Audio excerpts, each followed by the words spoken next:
Welcome to Intended Consequences, the official podcast of the Strategy Corp Institute of Public Policy and Economy. As always, I'm your host, Mitch Davidson.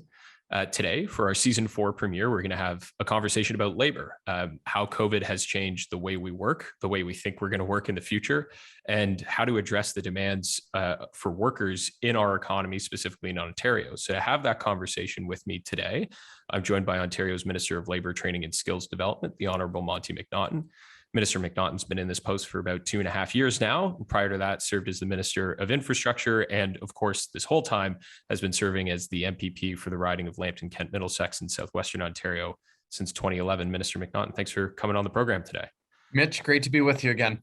Yeah, so good to see you, and we've got lots to talk about. There's lots going on in in the labor world these days, and lots going on in your ministry. So I always kind of like to start the episode, as listeners will know, with a bit of a table setter, more of a thematic question about sort of where things are at with the topic, and today talking about labor in Ontario. So two things that I've noticed from you and your work in the past few years that are different, that I'd like to touch on. One is the addition of the words training and skills development into the ministry, which is new, instead of just going with Minister of Labor. But second, and perhaps more importantly than just the name change, is the relationship that you've brought to the role. There's always been sort of a rocky history between the Progressive Conservative Party and organized labor, be it unionized or non-unionized groups. You seem to be changing the narrative there. There's a real mutual understanding between labor and you that there's a place to work together. So does labor have a home in the PC party, and has that been something that you're really trying to change and for the positive? So absolutely, labor has a home in the Ontario PC party. I came to this role as Minister of Labour back, as you said, 2.5 years ago, really with the approach that labor, business, and government need to work together. I know we'll probably touch on this at some point, but I think with the skilled trades shortage, for example, I mean, we have unions that are doing a great job training workers out there. Colleges are doing a good job training workers as well. But we have such a massive challenge with the skilled trades shortage that we need to partner with labor. And, you know, we don't always agree on everything, but where we do agree, we work together. We, all agree that we need to prioritize health and safety. Everyone deserves to come home safe after a hard day's work. We want good, meaningful jobs. I'm a big supporter of jobs that pay well, that have pensions and benefits. That's a good thing for workers and families in Ontario. And training, that's something that our labor partners support, more upskilling and retraining for workers to lead to better jobs. So yes, absolutely, workers and labor have a home in the Conservative movement. Yeah, and it just seems that so much of the history is just a lack of not doing the little things, right? Like picking up the phone and having a conversation, or inviting members to briefings and that sort of thing. And again, it goes both ways. So I'm glad to hear that that's being taken seriously and fixed, because the point you mentioned about skilled trades is a real challenge. Like, just to give some context, I think the Royal Bank of Canada has suggested it's as many as 700,000 skilled trades workers will retire across the country in the next decade. If we go Ontario alone, I think BuildForce has said something like 100,000 new skilled workers need to be recruited in this province, either from other places or students going through the apprenticeship system to become skilled workers. So that's a pretty massive challenge, no matter how you splice it. Hard to do without labor on side. How do you tackle that challenge in the first place? Well, you're right. I mean, just back to the relationship with labor. I mean, I remember in the first 3 or 4 months on the job, meeting with over 100 labor leaders, marching in the Labor Day parade. I mean, being the first, not just Conservative Minister of Labor in a long time, but first Minister of Labor to march with workers in Toronto in that Labor Day parade. To me, it's about personal diplomacy. It's about being accessible, being open, listening. And we've done that. We've established a relationship. Again, we don't always agree, but when we do, let's find a path forward. You're right. I think this is such a massive challenge for Ontario, the skilled trades shortage. Today alone, we have a labor shortage overall of about 293,000 jobs that are going unfilled, many of those in the skilled trades. 1 in 3 journey persons today is over the age of 55. So this, tsunami of retiring skilled trades workers. But secondly, and this speaks to really decades of neglect, the average age of an apprentice is 29. So this approach of governments of the past and the education system telling every single young person that the only way you can be successful is to go to university, that's wrong, and it's really been an injustice to a lot of people. We all know people in the trades making 6 figures with pension and benefits. The premier says quite often, when you have a trade, you have a job for life, and he's right. Yeah, and I know that's something we've written quite a lot about in our work with colleges and different labor partners. But one of the main policy instruments that you used early in the mandate to sort of start to address the challenge on skilled trades was dismantling the College of Trades, the regulatory body that all unionized members and skilled trade workers must belong to, and importantly sets those ratios for how many apprentices can be in the province and so forth. Now you've come up with a new Crown agency, Skilled Trades Ontario, to replace that one that you've created in conjunction with the labor industry. So I think everybody kind of believed that the college wasn't doing the right job before. Now we've got this new entity. How do you make sure it doesn't fall back into the same old trap as the College of Trades? Well, first and foremost, it's not going to be politicized. I mean, OCOT, you're right, was very politicized. In fact, if I recall correctly, there was a 40% decrease in apprenticeship registrations under the former Liberal government when they brought in OCOT. I think of some of the trade curriculums, they hadn't been updated in more than a decade. So we're creating Skilled Trades Ontario. It's an agency versus what OCOT was, which was essentially a regulatory body. I didn't want to bring it back into the bureaucracy. We're going to have a very nimble approach to this agency. It's going to be a competency-based board with people with the right skill sets on there to make decisions in the best interests of apprentices and journey persons and industry. And we're going to make sure that it's there to serve tradespeople. And one of the biggest changes that we made as a government, and when we introduced the Building Opportunities in the Skilled Trades Act, we're bringing enforcement back to the ministry. So the Ministry of Labor, Training and Skills Development inspectors, which are nonpartisan, obviously, they will manage the health and safety inspections plus trade certifications. And then the policy setting will be done by Skilled Trades Ontario. Yeah, so it's interesting that you mentioned that, because I think a couple of the stats that you've thrown out there are really key. Average age of journey persons being quite old in terms of working age.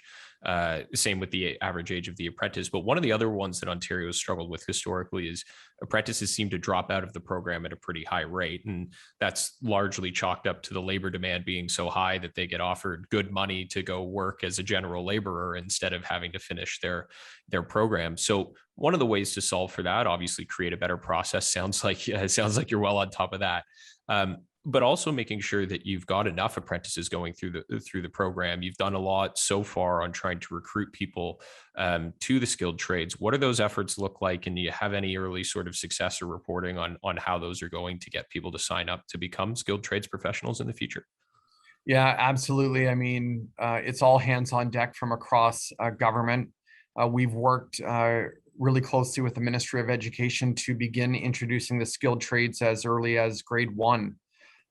My ministry is sending recruiters out to high schools across the province starting now to really compete with university recruiters to recruit young people to go into apprenticeship programs, to let them know that there's more than 140 different trades to choose from, because young people just don't know about the opportunities. So it's really to end the stigma around the trades, send a message to parents, to young people, to guidance counselors and all educators that you don't have to go to university to be successful. That's not the only path forward.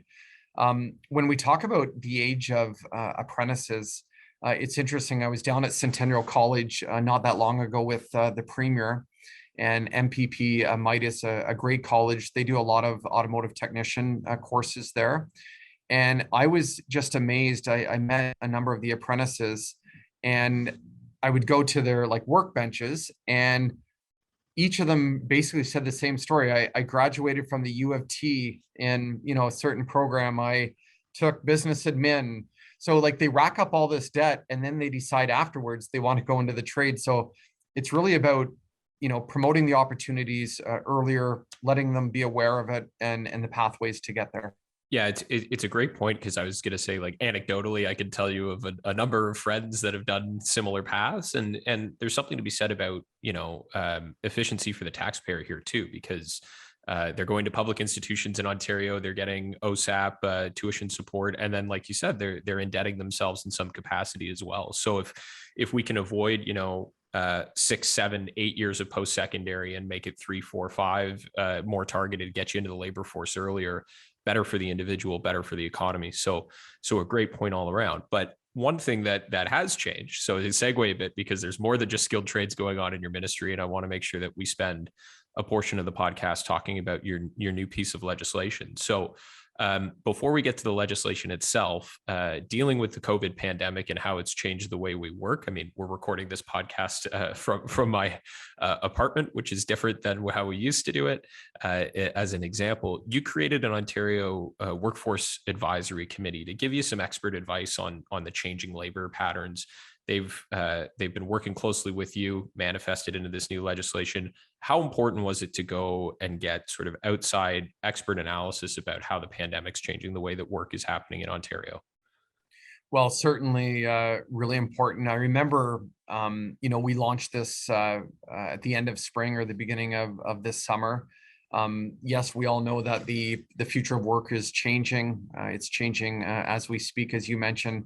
But I remember being at a national meeting, of course, virtually, with the federal minister of labor and all the provincial and territorial leaders, and they were talking about future of work. And I had raised that we struck this committee and that we were exploring it. And I was amazed.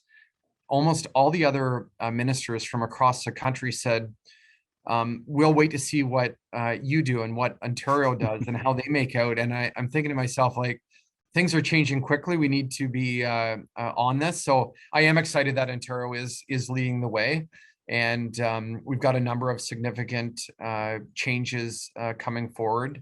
Again, I think this is a great opportunity, though. 293,000 jobs are going unfilled today. At the beginning of the pandemic, it was 204,000 jobs unfilled. So that does mean that there's opportunities out there, though. And it's about connecting, those people that want to upskill, retrain, maybe are unemployed because of the pandemic, to get into those jobs that are going unfilled.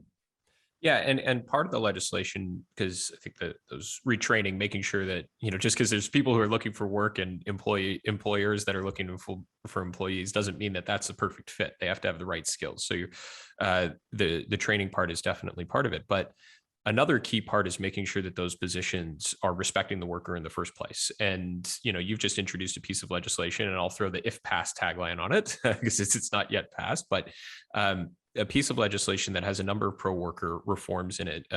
A few that I want to talk about specifically.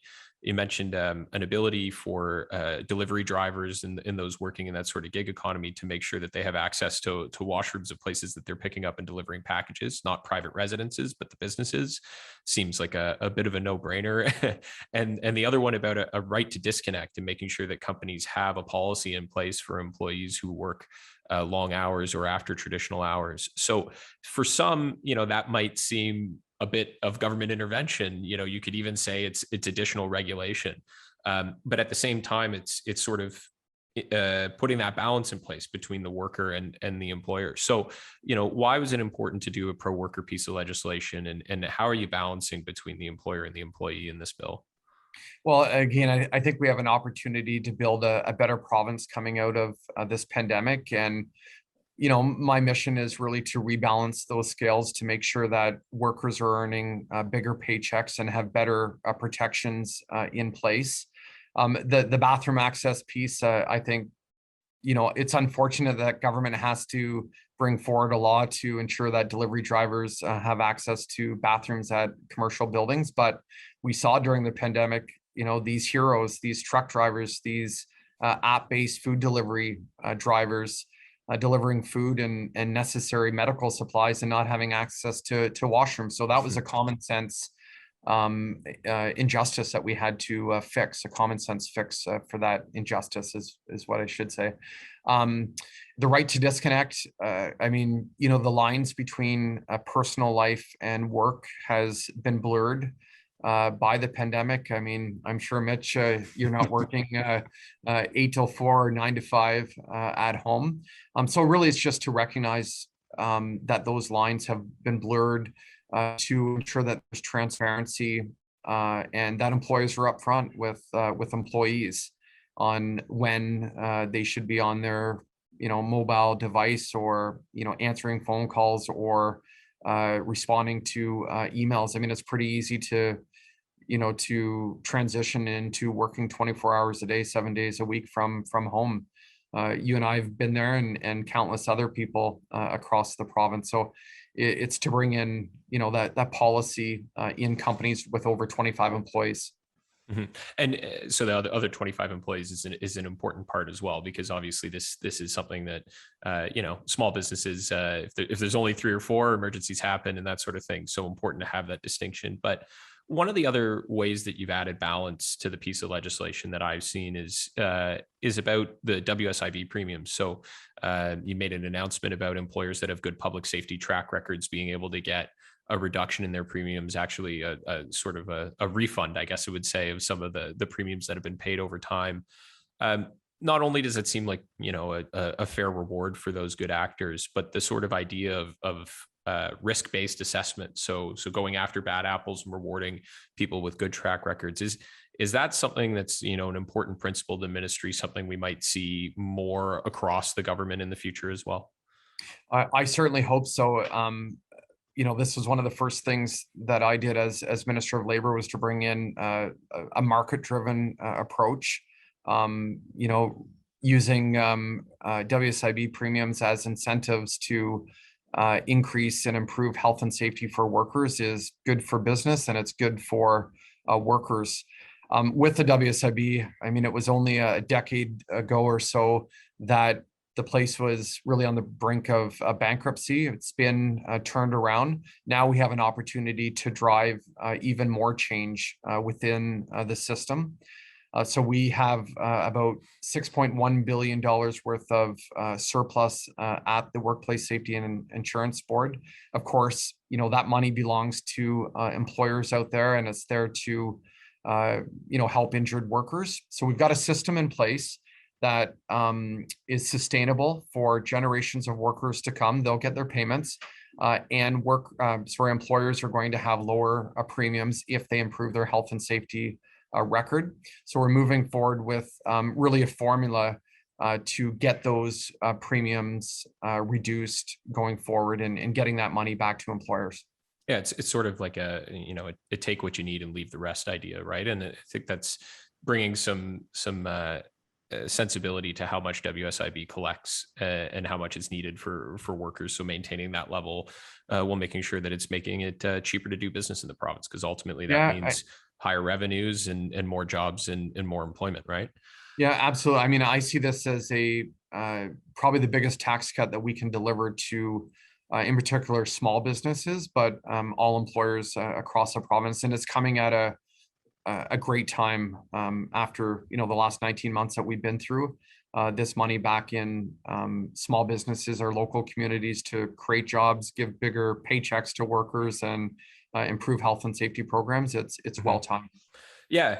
And talking about there's not a single employer in the province that's not paying WSIB for its workers, and so you're talking about affecting a lot of people at the same time. So I totally understand that. One other piece of the legislation I want to ask you about, 2 other things, but one more piece of the legislation before we let you go is is really about the foreign credential process, which seems like a small change, but might be a pretty impactful one, which is making sure that Canadian work experience is not a requirement for certain regulated professions like accountants and lawyers, those sorts of things. So, um, is this the old cliche about making sure that individuals who are qualified come over and don't end up doing, general labor jobs or things below their skill levels? How important do you think this requirement of eliminating Canadian work experience as part of the process is going to be to making sure that we can get these talented workers into the roles that they're actually trained for?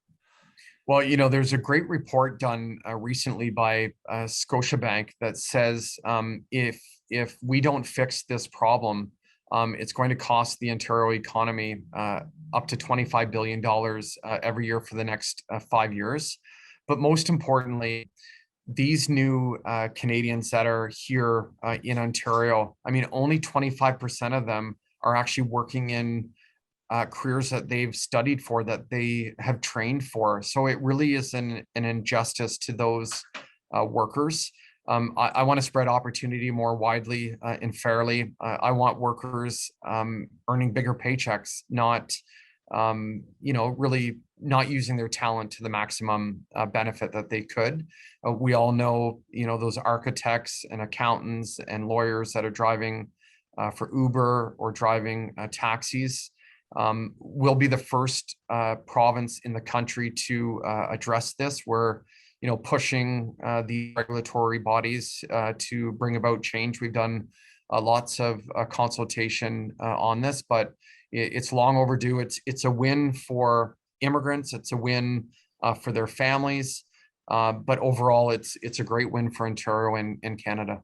And really helps address sort of that mismatch that I mentioned before of, you have a vacant job, but you can't find the exact right set of skills to fix it. Well, here's a group of people that already have those skills and just aren't allowed to apply them. So that I mean, makes I've total got sense. a friend from Egypt that was trained as an engineer, and he had to work at Tim Hortons for many years because they had this 5 year Canadian experience that was required.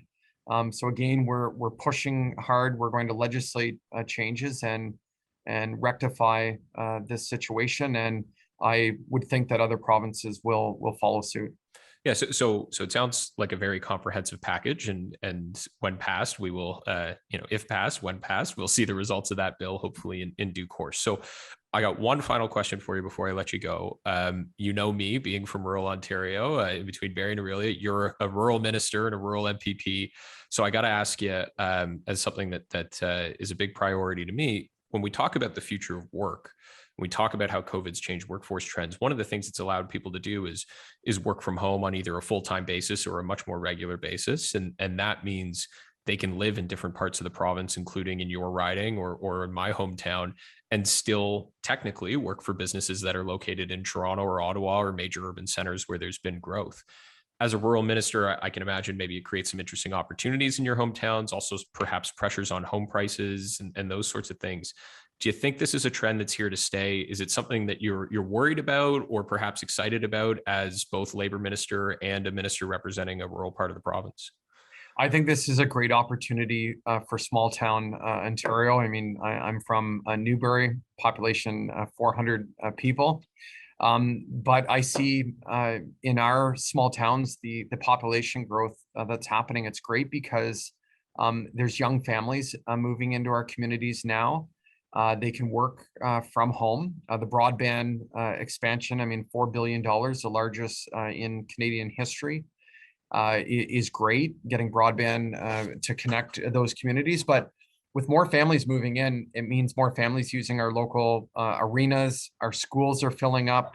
I mean, things that really haven't been happening for many years in some of our towns. I see, almost on a weekly basis in one of the communities I represent, there's new businesses opening. There's more people working in manufacturing today than before the pandemic. So I see it as really exciting, and it is more affordable for workers. Yeah, well, I'm just glad to get that on the record, because I think the revitalization of rural Ontario is perhaps one of the good things that may come out of the pandemic, if I can put it that way, and a real chance to take back some of the losses from the 0809 recession and what have you that were never necessarily recouped. So, Minister, when it comes to not only what's going on in rural Ontario, your legislation that you just recently put forward, and of course the skilled trades challenge, you got a lot going on, so we'll let you get back to it. Really appreciate you coming on the program. Mitch, thanks for having me, and hi to all your listeners, and look forward to seeing you soon. All right, thanks for doing this.